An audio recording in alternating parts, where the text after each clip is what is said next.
ये कहानी सिर्फ दो सहेलियों की नहीं, बल्कि ये कहानी है उन दो दुनियाओं की जो एक ही शहर में सांस तो लेती हैं, मगर एक दूसरे से मीलों मीलों दूर हैं।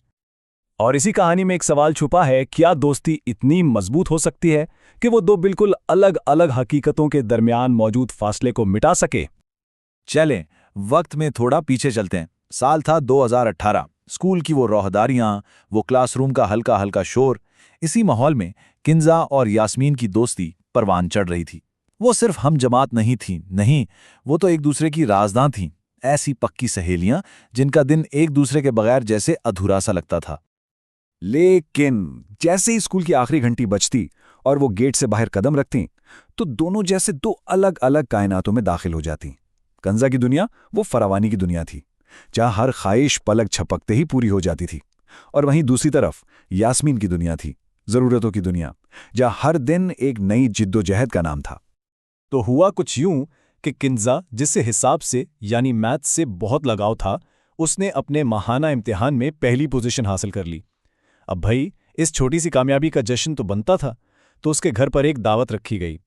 जब यास्मीन उस दावत में पहुंची, तो एक पल को तो उसे लगा जैसे वो किसी ख्वाब में आ गई हो।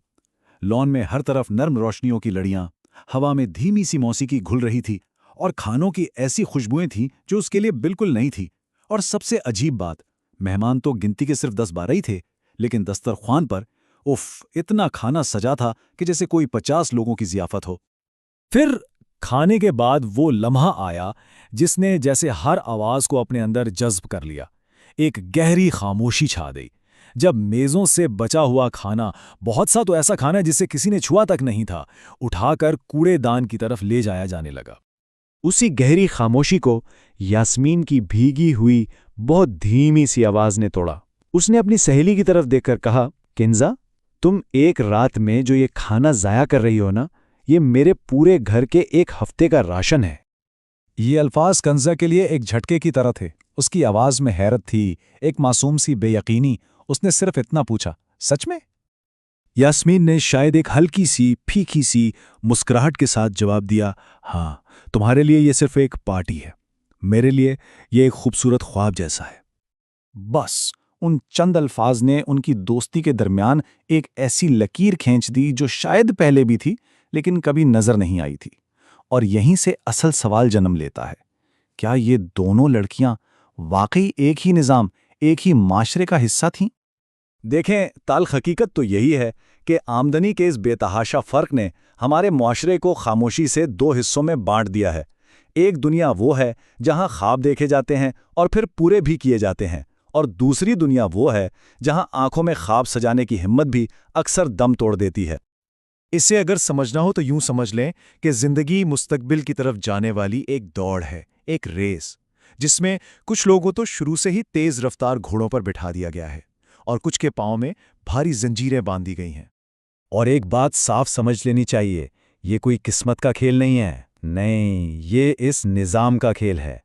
एक ऐसा सिस्टम जो सबको एक ही स्टार्टिंग लाइन से दौड़ शुरू करने का मौका ही नहीं देता, जहां तालीम, सेहत और तरक्की के मौके सबके लिए बराबर हैं ही नहीं। अच्छा, तो इस सारे मंजरनामे में सबसे बड़ा नुकसान आखिर किसका हो रहा है? क्या है वो सबसे बड़ा नुकसान? सबसे बड़ा नुकसान हमारा अपना है, हमारी कौम का है। हम अपने ज़हीन तरीन दिमागों को, अपने मुस्तकबिल के मेमारों को अपने हाथों से खो रहे हैं। सोचें ज़रा, ना जाने कितनी ही यास्मीन हैं, कितने ही ऐसे बच्चे हैं जो बेहतरीन डॉक्टर्स, इंजीनियर्स या साइंटिस्ट बन सकते थे, लेकिन हालात ने उन्हें वक्त से पहले ही मेहनत मजदूरी की भट्टी में झोंक दिया। और याद रखें, जब हम किसी एक गरीब बच्चे से तालीम का हक छीनते हैं ना, तो हम सिर्फ उसका मुस्तकबिल नहीं छीनते, हम दरअसल पूरे मुल्क की तरक्की की राहें तंग कर रहे होते हैं। तो सवाल यह है कि क्या इस अंधेरे में उम्मीद की कोई किरण बाकी है? क्या इस मसले का कोई हल भी है या नहीं?